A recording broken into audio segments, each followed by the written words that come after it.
While talks underway between the Palestinian militant group Hamas and Israel are about a temporary truce for arranging entry of aid into the Gaza Strip and a hostages-prisoners swap deal, Hamas official Izzat al-Rashid told Al Jazeera yesterday. The expected agreement will include the release of Israeli women and children hostages in exchange for the release of Palestinian children and women in the occupation's prisons. He added the details of the truce will be announced by Qatari officials. All right, let's look at news here back home. President Cyril Ramaphosa will today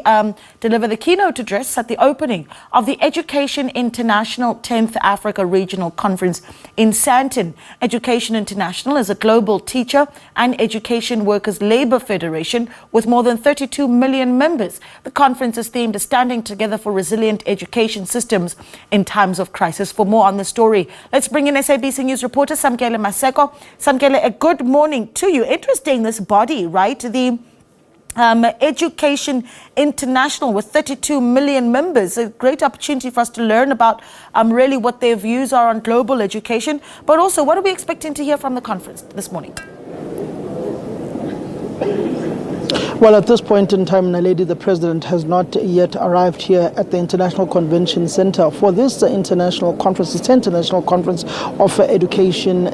Union members that will deliberate on the education sector, particularly within this particular region, the SADC region that we are in. We are hoping to speak to Mokoena Maluleke, who is the General Secretary of the South African Democratic Teachers Union, to further expand on what they and NAPTOSA and NATO seek to gain from this particular conference, knowing that the education sector within South Africa is currently facing some challenges, that we are still faced, particularly within two provinces of South Africa, that would be Limpopo and the Eastern Cape, that is faced with pit latrine toilets. We do know that some provinces have not yet gone digital and digitalized and had their teachers using this fourth industrial revolution technology that many other countries and many other provinces, particularly when you look at an advanced province such as Gauteng, that they currently have, that was being rolled out by the then MEC of Education, Panyaza Lusufi, within the province. But also, this conference comes at a time when President Ramaphosa this afternoon will be engaging other BRICS heads of state in that particular conflict that has erupted between Palestine and Israel. Yeah, and then of course, let's talk about how often this conference takes place. I mean, when we look at some of these issues, one would hope that we're also going to learn from the global education community about examples of what they've been able to do successfully to move their education sector forward. When you look at education within South Africa and when you compare those who write IEB exams, particularly within private institutions in South Africa, private schools, and those who write the National Senior Certificates, NSC, which is that is rolled out by government, there's a huge difference between the two. And when you look at the results, when they are declared at the end of the year, at the beginning of the year, for both IEB and NSC, many students who are coming from the public sector institutions tend to lag behind from those students who come from private institutions, particularly who write IEB exams. You'd remember that at some point in time, the former MEC of Education within the country, Panyaza Lusufi, was advocating for one exam body within the country and one exam across the board, whether it be private institutions and public institutions. That is some of the issues that South Africa over the years has been grappling with, as you are seeing more and more South Africans who are affluent financially, who are sending their kids to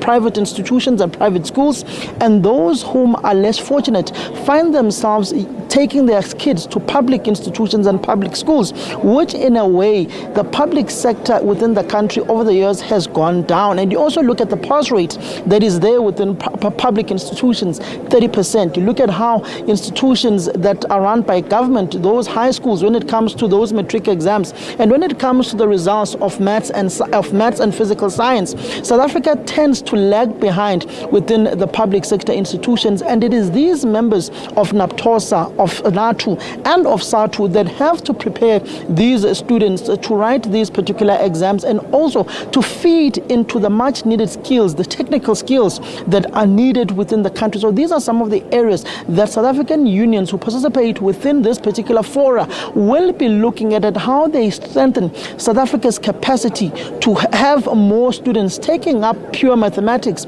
taking up physical science, taking up life sciences, in order to feed into the much needed skills within the chemical industry, within the engineering space of electrical engineering, mechanical engineering, civil engineering, which are some of the issues and some of the skills that South Africa much needs. When you look at spaces such as actual science, where they can play a meaningful role in the science and